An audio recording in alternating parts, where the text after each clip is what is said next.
గుడి వస్తుందా? ఓకే. నమస్తే, welcome to four sides TV. నేను విజయ్. మనం ప్రస్తుతం శ్రీ స్వయంభు లక్ష్మీ నరసింహస్వామి క్షేత్రమైనటువంటి హరే కృష్ణ గోల్డెన్ టెంపుల్లో ఉన్నాం. ఈ ఉదయం 6 గంటల నుంచే ఇక్కడ భక్తుల పెద్ద ఎత్తున బారులు తీరుతున్నారు. ఈరోజు ప్రత్యేకంగా కృష్ణాష్టమి కావడంతో చాలామంది భక్తులు కూడా వస్తున్నారు నగర వ్యాప్తంగా. అంతేకాకుండా అనేక పూజా కార్యక్రమాలు కూడా ఏర్పాటు చేస్తున్నారు. ఉదయం నుంచి అభిషేకాలు కావచ్చు, అర్చనలు కావచ్చు. అంతేకాకుండా ఇక్కడ ఏర్పాట్లను చూసినట్లయితే క్యూ లైన్లు ఏర్పాటు చేయడం, అదేవిధంగా ప్రసాద వితరణ కార్యక్రమాలు కావచ్చు, అన్నీ కూడా చాలా సక్రమంగా జరుగుతున్నాయి. ఇక ఉయ్యాల సేవ కూడా లోపల జరుగుతోంది స్వామివారికి. దాంతోపాటుగా అనేక కార్యక్రమాలు కూడా చేస్తున్నారు. ఇక ఏర్పాట్లకు సంబంధించి మనం ఇక్కడ ఉన్నటువంటి అధికారులను అడిగినప్పుడు చాలా చక్కగా అన్ని ఏర్పాట్లు కూడా చేశామని చెప్తున్నారు. అంతేకాకుండా నగర వ్యాప్తంగానే కాకుండా బయట నుంచి కూడా ఇక్కడికి భక్తులు ఎక్కువగా వస్తుంటారు. మనం ఈ గుడి యొక్క ఒక నేపథ్యాన్ని మనం చూసుకున్నట్లయితే ఇది ఇప్పటి గుడి మాత్రమే కాదు, కొన్ని వందల ఏళ్ల నుంచి గుడికి సంబంధించి చరిత్ర ఉంది. ఇక్కడ నరసింహస్వామి స్వయంగా ఆయనే వెలిసినట్లుగా ఇక్కడ స్థల పురాణం కూడా చెబుతోంది. అంతేకాకుండా 4 చేతులు కలిగినటువంటి ఆంజనేయ స్వామి కూడా ఇక్కడ ఉన్నారు. అంటే చతుర్భుజ ఆంజనేయ స్వామి కూడా ఇక్కడ ఉన్నారు. దాంతోపాటుగా అహోబిలంలో నరసింహస్వామి ఉద్భవించి ఆ తర్వాత ఆయన ఇక్కడికి వచ్చి ఇక్కడ నుంచి యాదగిరి గుట్టకు వెళ్ళి ఆయన వెలసినట్లుగా కూడా స్థల పురాణం చెప్తోంది. కాబట్టి ఈ క్షేత్రానికి ఒకవైపు రాధాకృష్ణుల మహత్యమే కాదు, మరోవైపు స్వయంభూగా వెలిసినటువంటి నరసింహస్వామి ఆ మహత్యం కూడా ఉంది. మొత్తంగా ఈ ఉదయం నుంచి అయితే భక్తులు పెద్ద ఎత్తున వస్తున్నారు. క్యూ లైన్లు మొత్తం కూడా కిక్కిరిసిపోతున్నాయని చెప్పుకోవాలి.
నమస్తే, welcome to four sides TV. ప్రస్తుతం మనం స్వయంభు లక్ష్మీ నరసింహస్వామి క్షేత్రం బంజారాహిల్స్లో ఉన్నాం. హరే కృష్ణ వారు దీన్ని నిర్వహిస్తున్నారు. ఇక్కడ కృష్ణ అదేవిధంగా రాధాదేవి కూడా మూల విగ్రహాలు పెట్టి ఎప్పటి నుంచో పూజిస్తున్నారు. నిత్యం వందలాది మంది, వేలాది మంది భక్తులు ఈ గుడికి వచ్చి తరిస్తూ ఉంటారు. అయితే ఈరోజు ప్రత్యేకంగా కృష్ణాష్టమి సందర్భంగా ఇక్కడ ఈ కార్యక్రమాన్ని నిర్వహిస్తున్నారు. ఇప్పటికే వేల మంది భక్తులు ఇక్కడికి తరలి వచ్చారు, స్వామివారి దర్శనం చేసుకుంటున్నారు. వీటితో పాటుగా అనేక కార్యక్రమాలు కూడా నిర్వహిస్తున్నారు.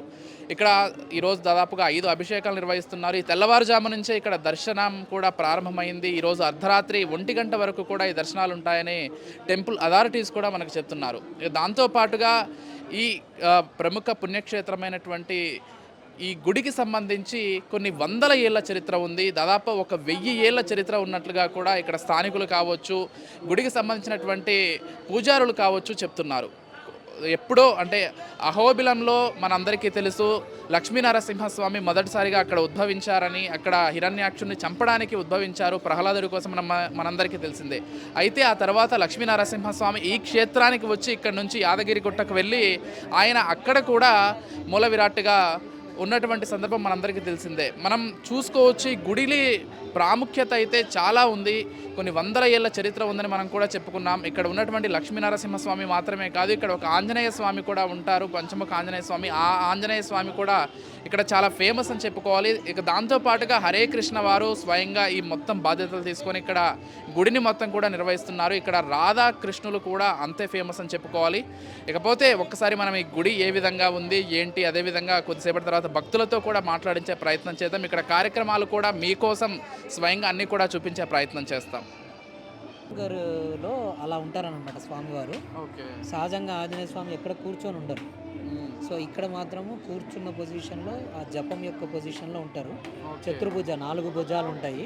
ఒక చేతిలో స్వామి నరసింహస్వామిని చూస్తూ జపం చేస్తూ ఉంటారు. జపమాల ఉంటుంది. ఇంకో చేతిలోనేమో సాక్షిమాల ఉంటుంది. అంటే ఎన్ని జపాలు చేశారని లెక్కేసుకోవడం.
మనం ప్రస్తుతం మూల విరాట్ విగ్రహాల దగ్గర ఉన్నాం. శ్రీకృష్ణుడు అదేవిధంగా రాధాదేవి మూల విరాట్లు దగ్గర ఉన్నాం.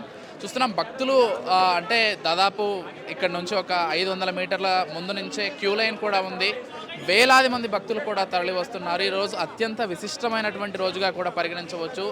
శ్రీకృష్ణుడు జన్మించినటువంటి శ్రీకృష్ణ జన్మాష్టమి కాబట్టి వేలాది మంది భక్తులు కూడా తరలి వస్తున్నారు. ఇక హైదరాబాద్ నగర వ్యాప్తంగా చూసుకున్నట్లయితే ఇతర శ్రీకృష్ణుడి గుళ్ళతో పోలిస్తే ఇక్కడ కొంత ఎక్కువగా భక్తుల తాకిడి ఉంటుందని అయితే ఖచ్చితంగా చెప్పుకోవచ్చు. ఎందుకంటే కొన్ని ఏళ్ల నుంచి ఇక్కడ హరే కృష్ణ వాళ్ళు స్వయంగా తీసుకొని ఇక్కడ నడిపిస్తున్నారు కాబట్టి ప్రతిరోజు కూడా భక్తులు వస్తుంటారు. ఇక వారాంతాల్లో అయితే మరింత ఎక్కువగా వస్తుంటారు. ఈరోజు అనేక ప్రత్యేకమైనటువంటి పూజా కార్యక్రమాలు కూడా నిర్వహిస్తున్నారు. దాదాపు ఈరోజు ఒక 5 అభిషేకాలతో పాటు స్వామివారికి అనేక కార్యక్రమాలు కూడా నిర్వహిస్తున్నారు. ఈ నేపథ్యంలోనే భక్తులంతా కూడా ఈ తెల్లవారుజాము నుంచే బారులు తీరారని చెప్పుకోవాలి. అన్ని కార్యక్రమాల్లో కూడా భక్తులు పాల్గొంటున్నారు. ఇక చాలామంది చిన్నారులు కూడా శ్రీకృష్ణుడు వేషం వేస్తున్నారు. వాళ్ళ తల్లిదండ్రులు అదేవిధంగా రాధాదేవి వేషాలు వేసి ఇక్కడికి తీసుకొస్తున్నారు. అంటే ఎంతో ముచ్చటగా ఉంటున్నారు పిల్లలంతా కూడా. ఇక్కడ మనం చూడొచ్చు భక్తులు వచ్చేటువంటి దర్శనానికి వచ్చేటువంటి వాళ్ళల్లో కూడా చాలామంది చిన్నపిల్లలు అదేవిధంగా ఈ రాధాదేవి శ్రీకృష్ణుడి పాత్రల్లో వస్తున్నారు. దాంతోపాటుగా మనం గమనించినట్లయితే ఇక్కడ చాలామంది వచ్చేటువంటి భక్తులకి ఇక్కడ అన్నదాన సౌకర్యం అంటే అన్న వితరణ కార్యక్రమం కూడా నిర్వహిస్తున్నారు. అంటే వచ్చినటువంటి భక్తులందరూ కూడా ఇక్కడ భోజనం చేసి వెళ్ళొచ్చు. ప్రసాద వితరణలో భాగంగా అంటే పూర్తిగా ఇక్కడ వాళ్ళే టేక్ ఓవర్ చేసుకొని భక్తులందరికీ కూడా ఉచితంగానే ప్రసాద వితరణ కూడా జరుపుతున్నారు. ఇక ఇక్కడ మనం అటు చూసినట్లయితే అటు చూసినట్లయితే అది గుడి ఎంట్రన్స్ అని చెప్పుకోవాలి. ఇక దాని పక్కన ఇక్కడ గరుడ దేవుడు కూడా ఉంటాడు.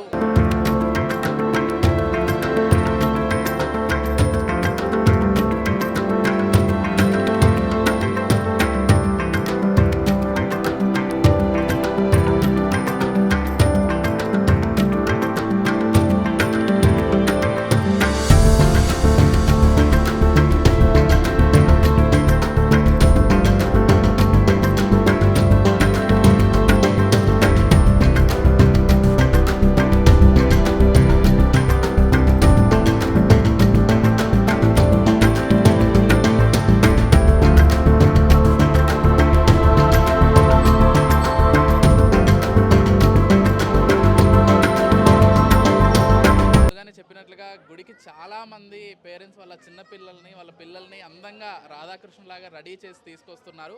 సో ఇక్కడ ఇద్దరు ముద్దుగా ఉండే చిన్నారులు ఉన్నారు. వాళ్ళతో మాట్లాడించే ప్రయత్నం చేద్దాం. హాయ్, ఏం పేరు? లియాన్స్. ఏ క్యారెక్టర్ వేసుకున్నావు తెలుసా? ఎవరు ఈరోజు? ఎవరు నువ్వు? కృష్ణుడా? ఓకే. మీ అక్క పేరేంటి? చెప్పవా? ఓకే. నీ పేరేంటి? తనుష. ఎక్కడి నుంచి వస్తున్నావు తనుష? ఎక్కడ ఉంటారు మీరు? ఇంట్లోనే. ఎక్కడ? ఏరియా తిరుమలగిరా. ఏం చదువుతున్నావు? 4th క్లాసా? ఓకే. ఏ క్యారెక్టర్ నీది? రాధమ్మ రాధమ్మ. మీ తమ్ముడు కృష్ణుడు కృష్ణుడా? ఓకే, మన ఆడియన్స్కి ఒకసారి హ్యాపీ శ్రీకృష్ణ జన్మాష్టమి అని చెప్పు. Happy Krishna Janmashtami okay, thank you. Happy happy Krishna Krishna Janmashtami. Janmashtami thank you. Thank you. Bye.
గుడి దగ్గరికి అయితే వేలాది మంది భక్తులు తరలి వస్తున్నారు భక్తి శ్రద్ధలతోటి. జన్మాష్టమి సందర్భంగా ఎక్కడెక్కడి నుంచో, అంటే కేవలం నగర వ్యాప్తంగానే కాదు, బయట నుంచి కూడా భక్తులు వేలాదిగా తరలి వస్తున్నారు. కొంతమంది భక్తులతో మాట్లాడే ప్రయత్నం చేద్దాం. అసలు ఏ విధంగా ఉన్నాయి ఇక్కడ ఏర్పాట్లు, అదేవిధంగా స్వామివారి దర్శనం ఏ విధంగా అయిందనేది. నమస్తే అండి. నమస్తే సార్. ఎక్కడి నుంచి వచ్చారండి? నేను చింతల్ బాలనగర్ నుంచి వచ్చాను. బాలనగర్ నుంచి వచ్చారు. ఎలా ఉన్నాయండి ఇక్కడ ఏర్పాట్లన్నీ ఎలా ఉన్నాయి? ఇక్కడ సేవలు ప్లస్ ద మేనేజ్మెంట్ చాలా బాగున్నది. ప్లస్ ఇక్కడ నేను ఎవ్రీ వీకెండ్ వస్తూ ఉంటాను, ఎందుకంటే ఇక్కడ సేవలు ప్లస్ దర్శనం చాలా బాగా జరుగుతుంది. సో వస్తూ ఉంటే నాకు కూడా మంచి పీస్ఫుల్ అనిపిస్తుంది. అండ్ ఇక్కడ ప్రసాద వితరణ కూడా ఏర్పాటు చేసినట్లున్నారు. సో ఎలా ఎలా ఎలా చూస్తున్నారు? అంటే ప్రతి వారం కూడా ప్రసాద వితరణ ఉంటుంది, ప్రతిరోజు కూడా ఉంటుంది. ఈరోజు ప్రత్యేకంగా ఇన్ని వేల మందికి పెడుతున్నారు. సో ఎలా చూస్తున్నారు? ప్రసాదం చూడండి, ప్రసాదం లైక్ దానంలో లైక్ దాంట్లో అయితే చేంజెస్ అయితే ఏం లేదు. నేను ఎవ్రీ వీకెండ్ అయితే వస్తాను. ఏ టేస్ట్ అయితే నాకు దొరుకుతుందో, ఇప్పుడు ఇంతమందికి ప్రసాదంకి ఆ సేమ్ టేస్ట్ వస్తుంటుంది. ఆ సేవలకు మేనేజ్మెంట్కి టెంపుల్ సైడ్ నుంచి ఎటువంటి ఏదైతే సేవలో ఉంటుందో అది చాలా పర్ఫెక్ట్గా ఉంటుంది, ఇంకా పీస్ఫుల్గా ఉంటుంది. ఇంకా నేను లైక్ దాదాపు ఒక 5 years నుంచి వస్తున్నాను. అండ్ 5 years నుంచి నేను ఎటువంటి లైక్ బ్యారిగేడ్స్ అయితే రోడ్ బ్లాకర్స్ అయితే కనిపించలేరు. చాలా బాగా అనిపిస్తుంది ఇక్కడ రావడం. ఈరోజు ఏర్పాట్లు ఏ విధంగా ఉన్నాయి? క్యూ లైన్స్ కావచ్చు, మిగిలినవన్నీ కావచ్చు, ఎలా చేశారు? ఈరోజు క్యూ లైన్స్ బాగా అరేంజ్మెంట్ చేశారు. ఎందుకంటే లైక్ వాలంటీర్స్ కూడా చాలా ఎక్కువ మంది చూస్తున్నాను, ఎవరైతే మాకు గైడ్ చేస్తున్నారో ఎక్కడికి వెళ్ళాలి, ఎలా దర్శనం చేయాలి. అండ్ ఆల్సో సపరేట్గా అర్చనం కూడా ఉంది. 500 అర్చనం ఇస్తే లైక్ దేవుడు ముందు నుంచి దర్శనం అవుతుంది, ప్లస్ వెనకాల సైడ్ అర్చనం కూడా అవుతుంది. అభిషేకం కూడా ఉంది. అది దానికి కూడా వాలంటీర్స్ బాగా అరేంజ్మెంట్ చేశారు. అండ్ అందరూ ప్రతి ఒక్కరు అరేంజ్మెంట్కి గైడ్ చేస్తున్నారు, ఎక్కడికి వెళ్ళాలి, ఏం వెళ్ళాలి and also for senior citizen కోసం కూడా సపరేట్గా ఏర్పాటు చేయాలి. ఎలా ఉందంటే మీరు ప్రతి వారం వస్తుంటారు, స్వామివారిని చూస్తూ ఉంటారు, అంటే చూసిన ప్రతిసారి కూడా ఆనందం కలుగుతుంది. ఈరోజు మరింత అందంగా అలంకరించారు స్వామివారిని, ఎలా అనుభూతి చెందుతున్నారు? నేను స్పెషల్లీ కృష్ణ ఫ్యాన్ చాలా, లైక్ ప్లస్ ఈరోజు ఒక జన్మాష్టమి, సో ఈరోజు ఒక స్పెషల్ డే అనమాట. ఎవ్రీ వీకెండ్ వస్తాం, అది డిఫరెంట్ ఉంటుంది. ఈరోజు చాలా డిఫరెంట్ ఉంది ఫీలింగ్ అనేది. ఎందుకంటే లైక్ నేను నిన్న కూడా వచ్చాను, తడుచుకుంటూ వెళ్ళాను. But then at least and also వెళ్ళిన తర్వాత మళ్ళీ పొద్దున లేచి రావడం నాకు ఏం ఇబ్బంది అనిపించలేదు. అంత కష్టం ఏమి. టైంకి వచ్చారు? మార్నింగ్ నేను మార్నింగ్ 7:30కి వచ్చాను. నిన్న నైట్ 1 o'clock వెళ్ళాను ఇంటికి. అంటే ఈ రోజు కూడా 1 o'clock వరకు దర్శనాలు కంటిన్యూ అవుతాయని చెప్తున్నారు టెంపుల్ అథారిటీస్. టెంపుల్ అయితే క్లోజ్ ఆల్మోస్ట్ లైక్ 9:30 అలా మొత్తం క్లోజ్ అయ్యే వరకు 1 అవుతుంది. బట్ దెన్ ఇప్పుడు భక్తులు ఒకవేళ ఉండాలనుకుంటే కొంచెం పీస్ఫుల్ టైం లైక్ ఉండవచ్చు. లైక్ దానికి ఎటువంటి ప్రాబ్లం అయితే ఏమి ఉండదు. అండ్ స్వామి అలంకార ప్రియుడు డెఫినెట్గా, కాబట్టి అలంకారం విషయంలో ఎలా ఫీల్ అవుతున్నారు? ఈసారి ఎలా అలంకారం చేశారు? మొత్తం టెంపుల్ మొత్తం కూడా పూలతోటి అలంకరించారు, ఏర్పాట్లన్నీ బాగా చేశారు. అలంకారం విషయంలో ఎలా ఫీల్ అవుతున్నారు? స్వామివారిని చూసినప్పుడు ఎలా అనిపించింది? చాలా బ్యూటిఫుల్ అనిపించింది. లైక్ ఈరోజు మీరు చూడగలుగుతారు, లైక్ ఆల్మోస్ట్ లైక్ ఆల్ ఎక్కడ ఏ వాల్ కనిపించట్లేదు, ప్రతి ఒక్క ప్లేస్ మీకు ఫ్లవర్స్తో నిండి ఉన్నది. అండ్ నిన్నటి నుంచే నేను చూస్తున్నాను, ఫ్లవర్స్ వాళ్ళు కూడా చాలా కష్టపడుతున్నారు. లైక్ నిన్న నేను దర్శనంకి వచ్చాను, అప్పుడే చూశాను వాళ్ళంతా కూర్చొని వర్షంలో కూడా తడుచుకుంటూ పూలు ఏర్పడడం కానీ లైక్ కొంచెం డెకరేషన్ కానీ చాలా లైక్ కష్టంగా చేశారు. ప్లస్ ఈరోజు చాలా బ్యూటిఫుల్, మీరు చూస్తే లైక్ చాలా అందంగా ఉన్నారు. థ్యాంక్ యూ అండి, thank you so much. Hare Krishna.